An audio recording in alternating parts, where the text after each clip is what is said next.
This says Final Fantasy II, but it's not. The 2 is false. The 2 is about as accurate as the Pro and ProJared. You've probably heard this a million times by now, but this is actually Final Fantasy IV, and this is Final Fantasy II.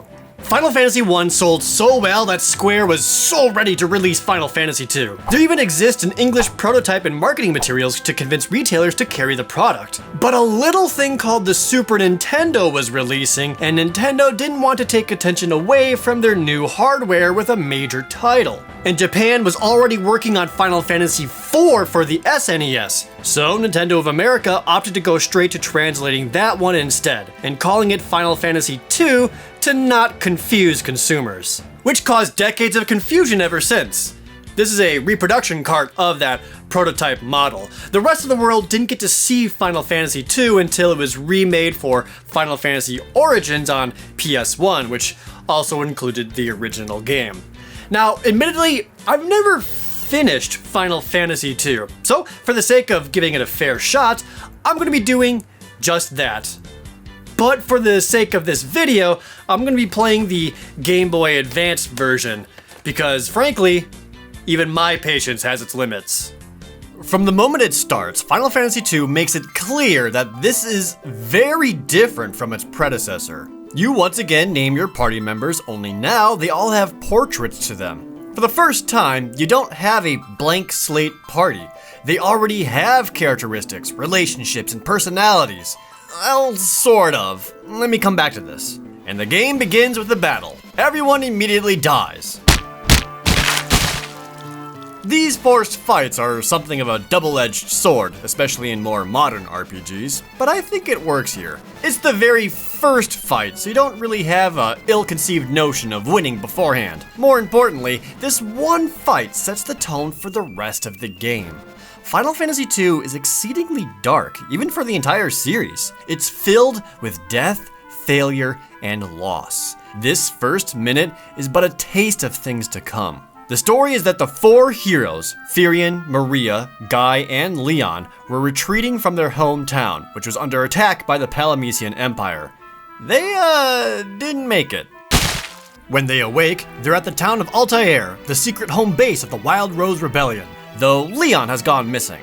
From here, the remaining 3 prove their worth to join the rebels in their attempt at taking down a corrupt empire, having a personal stake since they lost their home. Remember, this is a Famicom NES game that came out only 1 year after Final Fantasy I.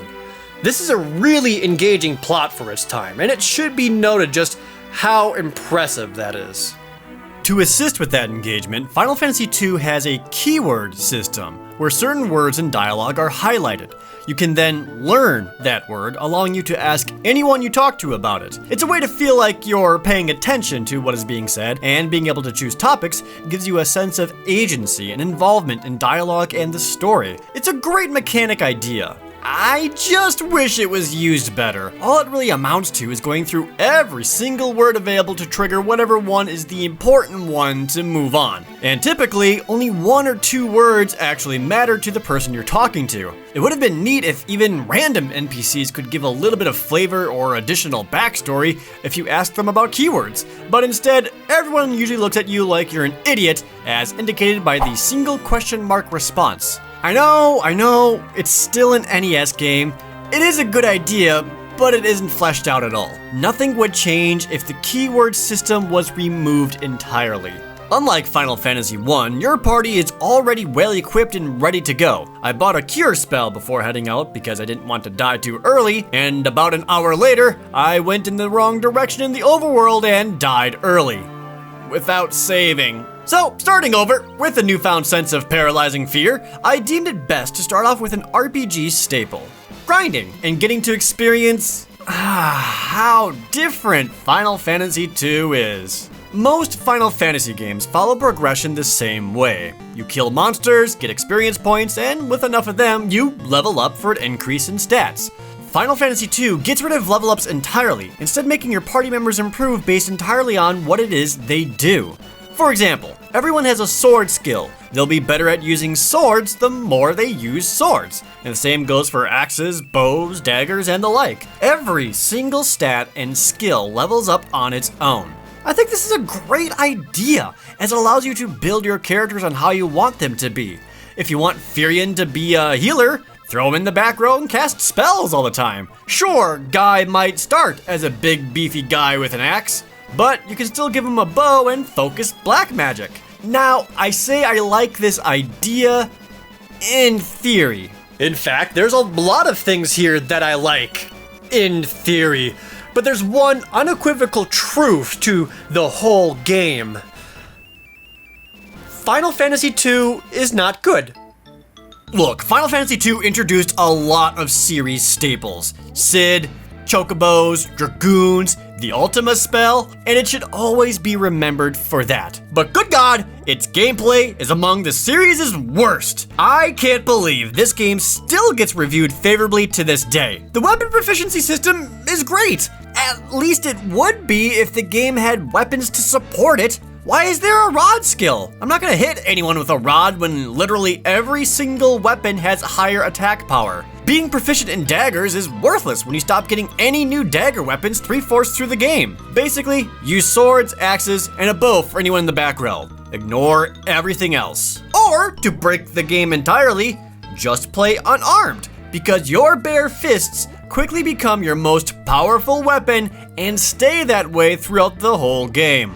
You have to level up your spells too, by the way. There is no Cura or Cure 2, it's just Cure, and you have to level it up by constantly casting it. It takes dozens of casts for it to gain 1 level. Now imagine doing that for every single spell in the game. To not go mad from constant grinding for skills, I ended up picking like 4 spells to use for each and ignored the rest. Remember, I said every stat levels up on its own. That includes things like strength, hit points, intelligence, everything. To level up your hit points, you need to get injured. Simple, but healing that damage before the battle is over negates any chance of having your hit points increased. So you get hurt and stay hurt, and then hope you don't die when you win the fight.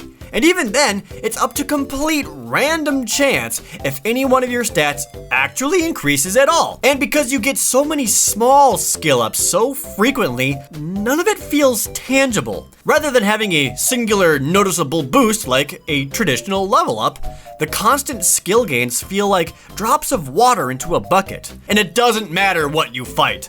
The weakest enemies of the game are just as beneficial as the hardest endgame monsters. So because of that, there is one universally easy way to get your party stronger without any kind of annoying hassle. Fight the weakest crap there is, and then beat the ever-living shit out of yourself.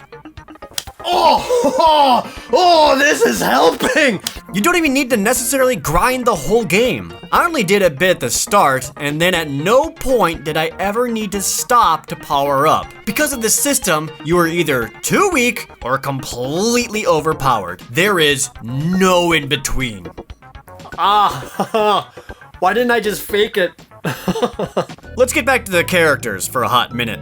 I said they already have characteristics, relationships, and personalities. At least that's what you trick yourself into believing. There is no real character development or personality spotlighted for any of them in the entirety of the game. I couldn't tell you a single thing about Furion other than that he's the main guy. I know Maria and Leon are siblings, but if I had to describe Maria, it would be, she's the girl?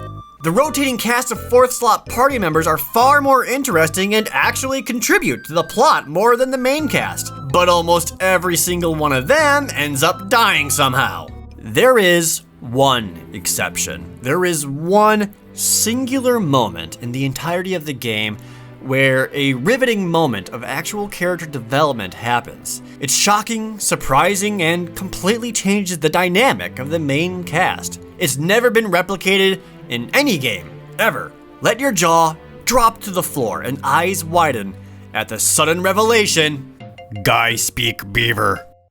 And honestly, even most of the soundtrack is bad. Yes, I know, Nobuo Uematsu is a freaking legend, yes, but some of the songs here are just repetitive. Some songs are nice. The battle song is good. The Wild Rose theme is also good. And the overworld song captures the overall dark atmosphere of the whole game.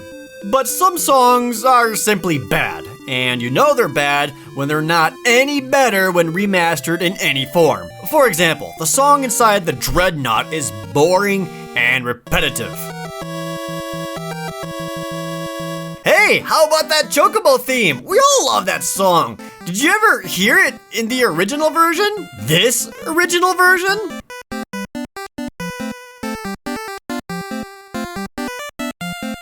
There's no mistake. This song is 4 measures long and will drive you insane. Final Fantasy II also features what are simply some of the worst dungeon designs in any RPG game I've ever played. They seem fine at first, but you quickly realize how every single one is designed to waste your time. Dead ends in dungeons are typical. Every single branching path is a decision you have to make, usually between which way is progress and which way is potentially treasure. Usually you have a good idea of what path is what, since you can see a good amount ahead. Final Fantasy II doesn't let you do that, since many of its branching paths end up going up or down numerous floors before you realize you wasted a bunch of your time, fighting boring, near-worthless battles the entire way. That's not the worst of it. Every dungeon has these small rooms.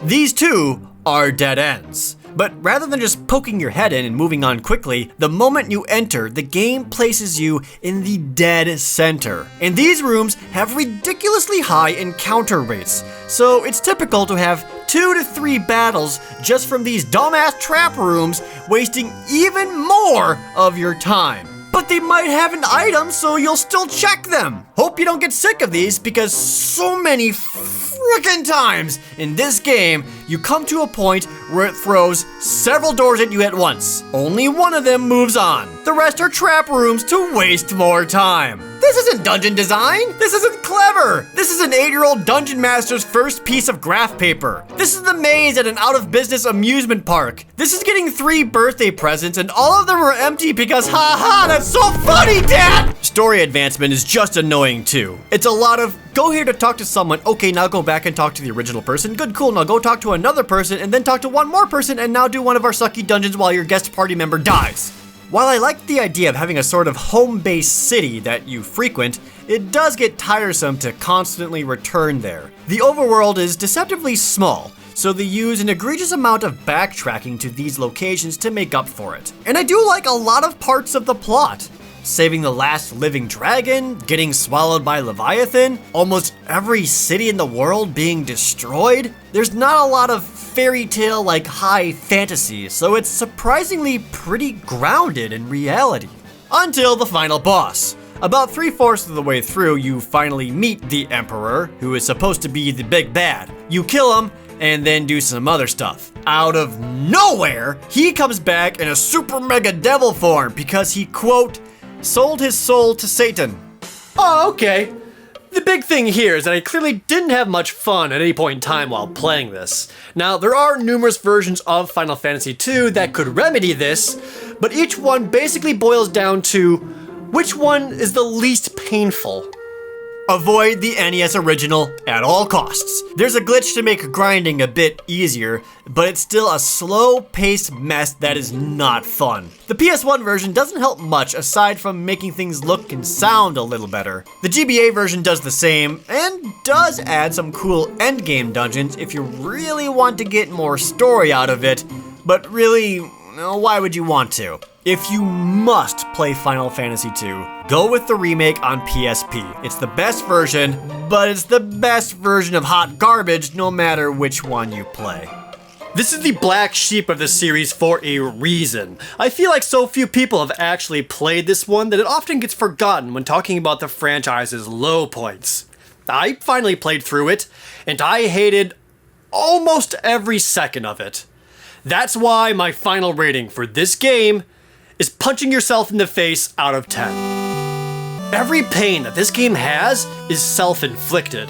Final Fantasy II suffers from poor gameplay choices, boring characters, horrific dungeon design, and from what I can tell, being rushed out the door. I hate the dungeons the absolute most. They're a monument to haphazard, almost amateurish design choices. I really really wanted the level up system to work, but the game at its core doesn't support it properly. There are times where you think it could be fun, and it's not a terrible idea.